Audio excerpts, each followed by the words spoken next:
Bismillahirrahmanirrahim. Assalamualaikum semuanya.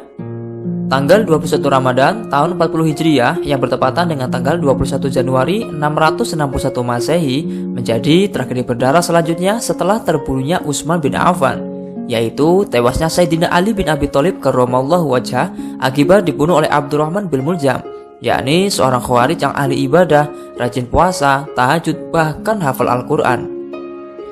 Mungkin kita bertanya, loh, kok bisa seorang ahli ibadah dan penghafal Al-Quran tega membunuh sahabat Nabi yang mulia?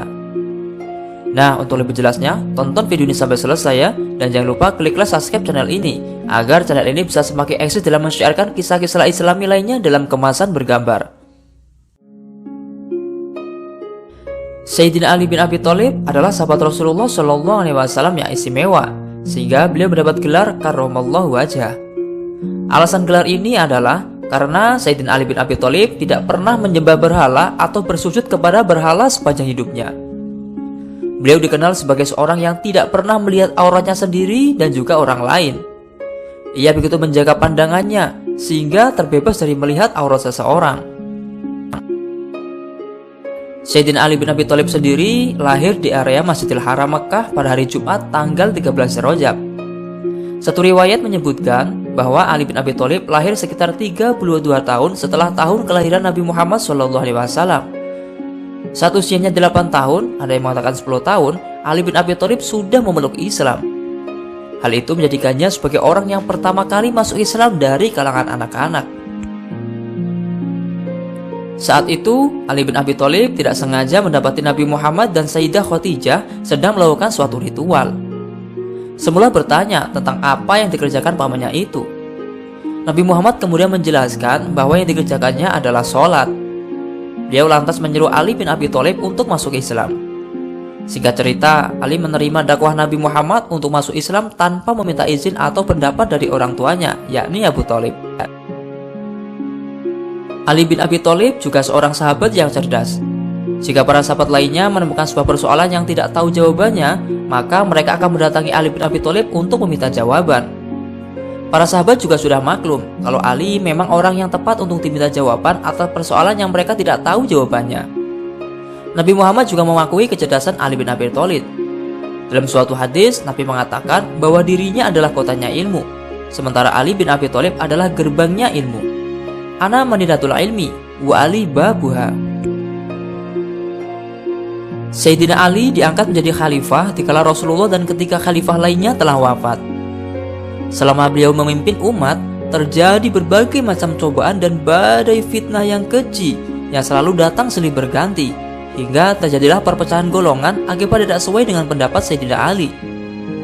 Dan cobaan inilah yang menjadi cikal tragedi berdarah terbunuhnya Sayyidina Ali oleh seorang khawarij ahli ibadah.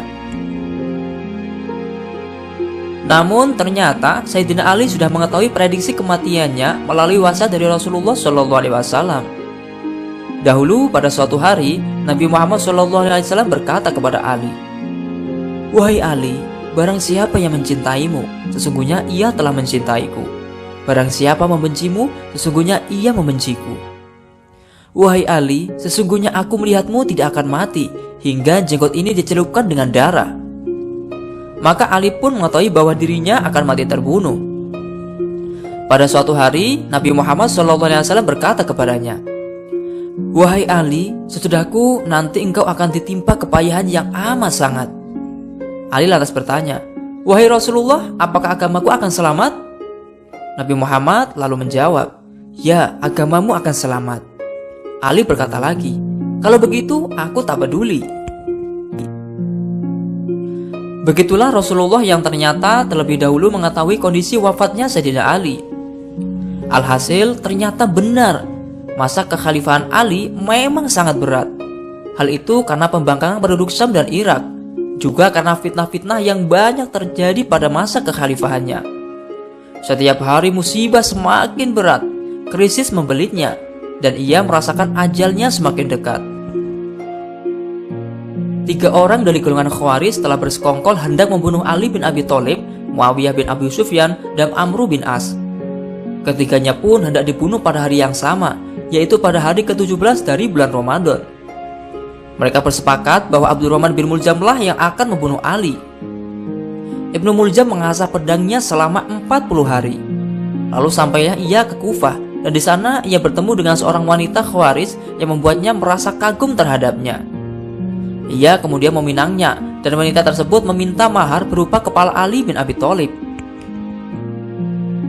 Sayyidina Ali bin Abi Thalib merasa bahwa ajalnya sudah semakin dekat. Sehari ia makan pagi di tempat anaknya Al-Hasan, sehari berikutnya di tempat Al-Husain, dan sehari lagi di tempat Abdullah bin Ja'far bin Abu Thalib. Ia tidak makan melainkan hanya dengan beberapa suapan saja. Tatkala ia ditanya tentang hal itu, ia menjawab, "Aku lebih suka bertemu dengan Allah dalam keadaan lapar, hingga aku dapat merasakan nikmatnya berjumpa dengan Robku." Pada hari ke-17 dari bulan Ramadan, seperti biasanya, ia bangun dari tidurnya, kemudian mengerjakan sholat malam. Setelah itu, ia keluar untuk mengerjakan sholat subuh bersama kaum muslimin. Lalu terdengarlah suara ayam berkokok hingga para wanita terbangun dan hendak mengusir ayam-ayam tersebut. Sayyidina Ali lalu berkata, "Biarkan mereka telah mengabarkan kematian kepadaku." Ketika itu, Sayyidina Ali tengah menjadi imam sholat subuh di Masjid Agung Kufah, Irak bersama para jamaah kaum muslimin lainnya. Tiba-tiba ketika Sayyidina Ali bin Abi Thalib sujud, beliau diserang dan disabet beberapa kali dengan pedang beracun oleh Ibnu Muljam. Pukulan itu begitu keras sehingga jenggotnya berlumuran darah. Sesudah itu, Sayyidina Ali tersenyum seraya berkata, "Benar kata Rasulullah." Sayyidina Ali bin Abi Thalib lantas dibawa ke rumahnya, sedangkan Abdurrahman bin Muljam ditangkap dan didatangkan ke hadapan Sayyidina Ali dalam keadaan tangannya terikat di belakang. Sayyidina Ali kemudian bertanya kepadanya, "Apa yang mendorongmu berbuat seperti itu? Tidakkah aku telah berbuat baik kepadamu?" Ibnu Muljam lantas menjawab, "Pedangku ini telah kuasah selama 40 malam. Jangan kau pergunakan untuk membunuh orang yang paling jahat." Ali kemudian berkata lagi, "Justru kamu yang akan dibunuh dengannya." Sayyidina Ali kemudian berkata kepada anak-anaknya, "Muliakan dan berbuat baiklah kepadanya. Jika aku hidup, aku tahu pendapatku tentangnya. Dan jika aku mati, maka bunuhlah ia dengan pedang itu. Dan janganlah kalian menyalibnya, serta janganlah kalian membunuh seseorang pun selainnya. Sesungguhnya Allah tidak menyukai orang-orang yang melampaui batas." Selama 2 hari, keadaan Amirul Mukminin sangat lemas dan tidak sepatah kata pun terucap dari mulutnya kecuali hanya kalimat, "La ilaha illallah, tiada Tuhan selain Allah." Lalu ia pun wafat dan dikafani oleh putra-putranya Al-Hasan dan Husain, kemudian dikuburkan di Kufah.